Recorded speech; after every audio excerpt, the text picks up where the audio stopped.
Halo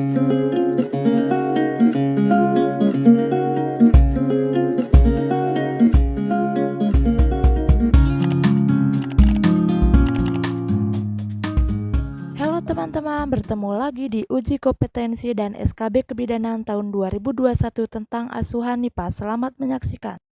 Soal nomor pertama, apakah tahap penyesuaian yang sedang dialami oleh perempuan tersebut? Tahap penyesuaian ya teman-teman. Seorang perempuan berusia 29 tahun P1A0 3 hari postpartum datang ke BPM untuk melakukan kunjungan ulang masa nipas. Dari hasil pemeriksaan didapatkan KU baik, TTV normal, TFU normal, VVV lochia rubra. Klien mengatakan bahwa dirinya belum bisa merawat bayinya akan mengingatkan proses persalinan yang dialami. A. Taking in, B. Taking hold, C. Taking on, D. Letting go, dan E. Let's it go.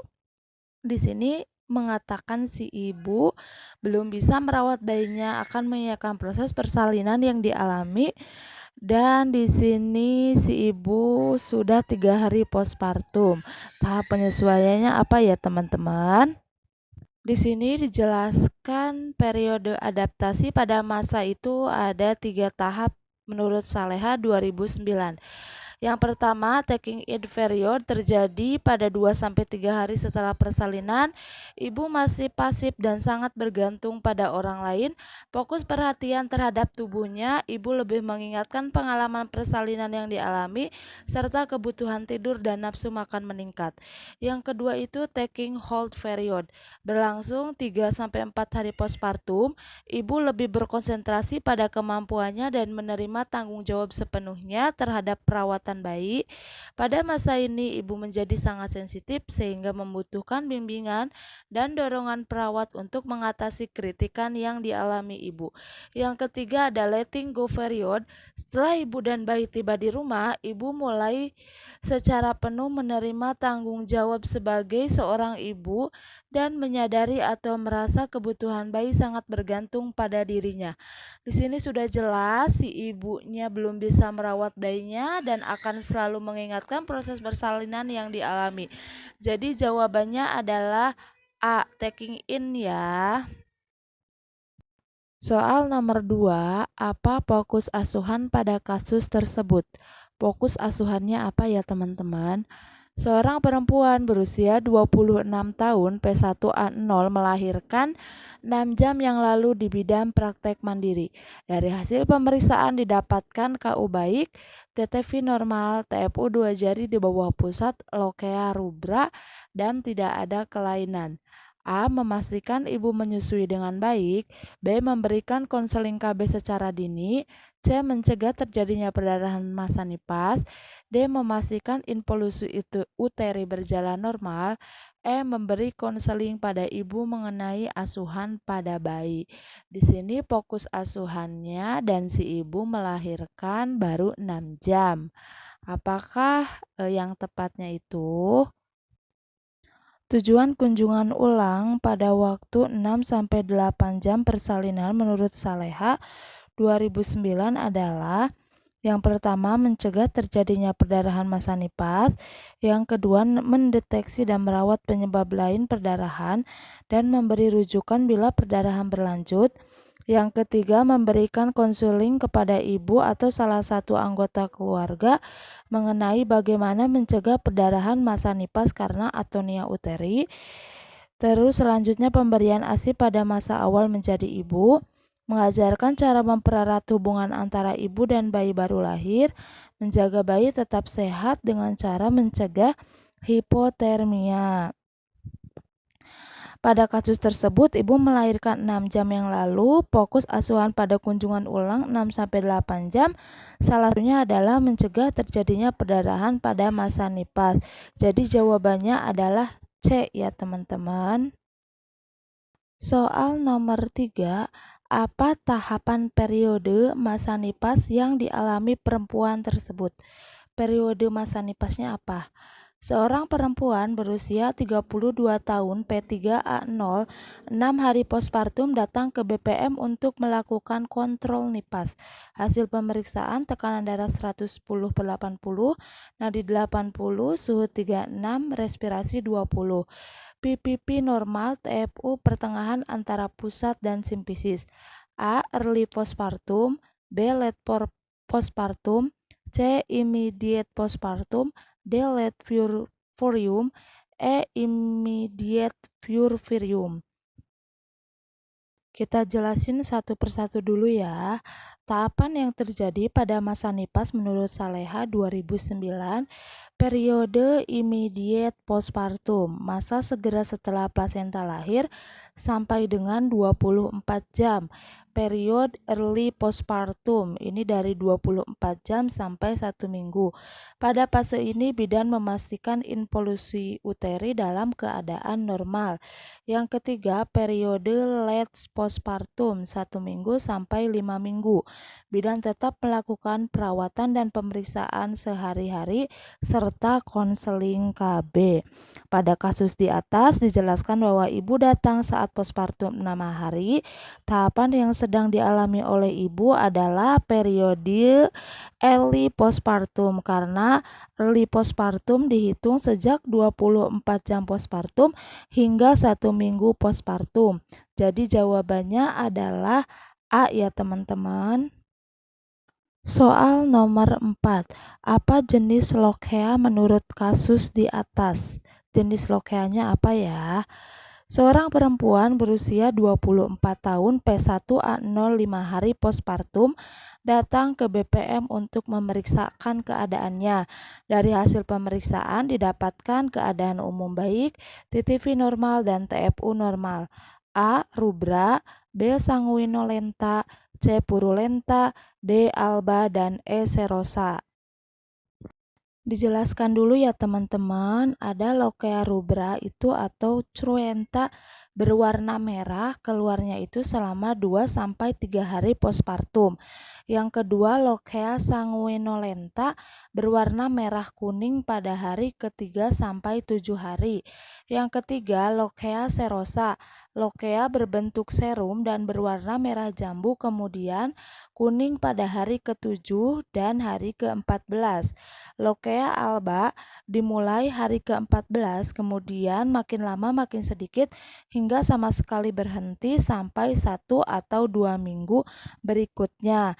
Pada kasus di atas 5 hari postpartum, lokhea yang normal pada 5 hari postpartum adalah lokhea sanguinolenta. Jadi jawabannya adalah B ya teman-teman.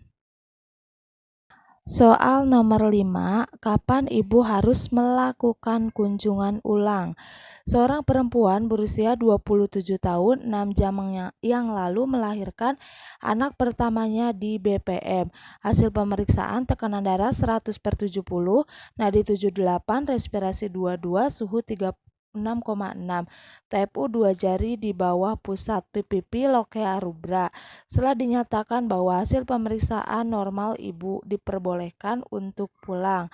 A. 3 hari postpartum, B. 4 hari postpartum, C. 5 hari postpartum, D. 6 hari postpartum, dan E. 1 minggu postpartum. Jadwal kunjungan pada masa nipas itu ada 4 macam. Yang pertama 6-8 jam setelah persalinan. Yang kedua 6 hari setelah persalinan. Yang ketiga 2 minggu setelah persalinan. Yang keempat 6 minggu setelah persalinan.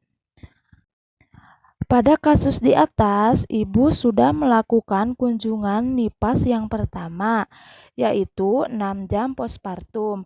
Menurut jadwal kunjungan harus melakukan kunjungan ulang itu pada saat 6 hari postpartum. Jadi jawabannya adalah D ya teman-teman.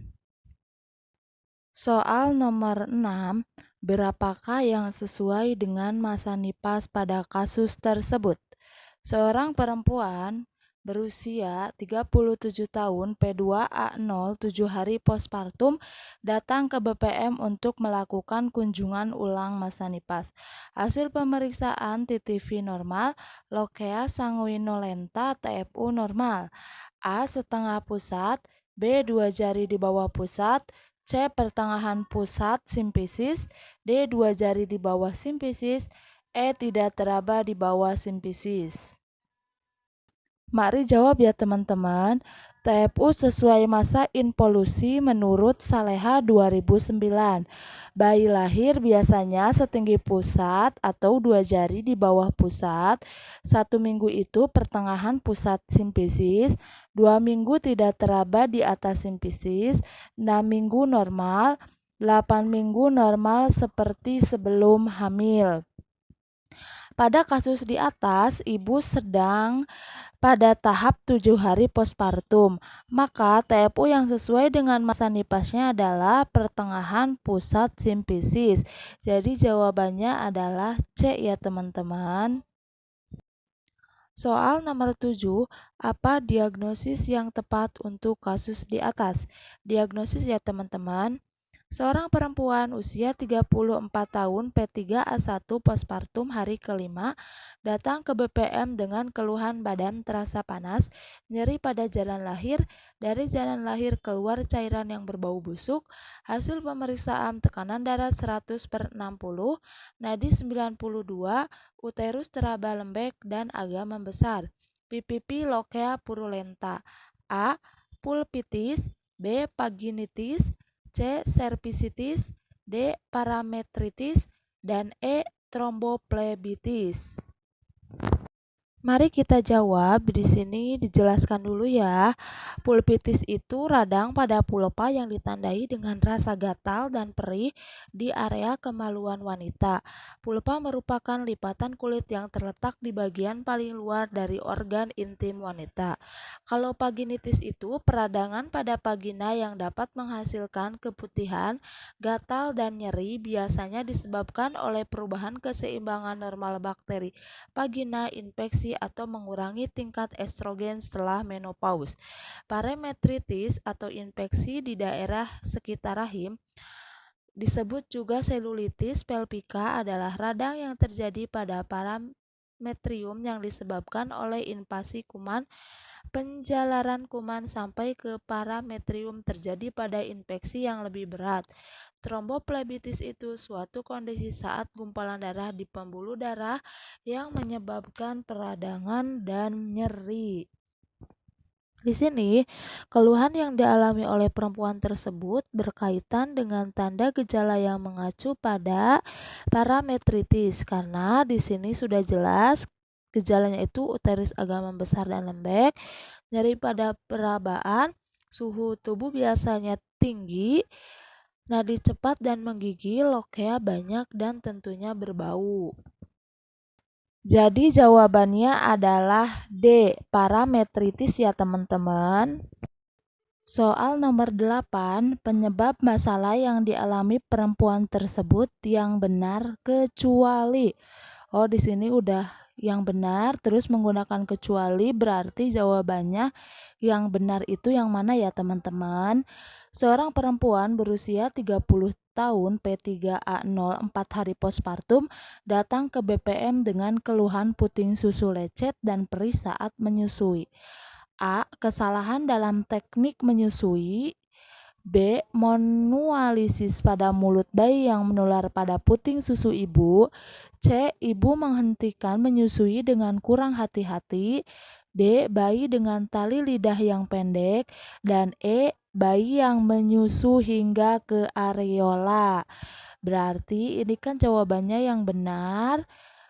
Berarti jawabannya adalah E ya teman-teman, bayi yang menyusu hingga ke areola. Soal nomor 9. Apa data objektif yang dapat digunakan dalam menentukan diagnosis? Seorang perempuan berusia 35 tahun P3A1 melahirkan anak ketiga. 2 minggu yang lalu datang ke BPM dengan keluhan sudah 2 hari terakhir ibu mengalami demam, nyeri pada tungkai saat berjalan, kaki bengkak. Hasil pemeriksaan tekanan darah 100/70, nadi 89, respirasi 22, suhu 38,5.